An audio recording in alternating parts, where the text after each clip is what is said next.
சேமிக்கலாம், தங்கமாகவே சேமிக்கலாம்.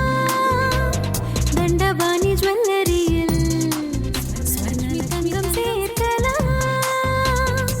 செகோலி இல்லை, சேதாரம் இல்லை.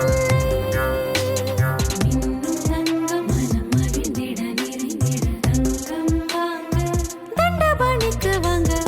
தண்டபாணி ஜுவல்லரி, தங்கத்தை சேமிக்கலாம்.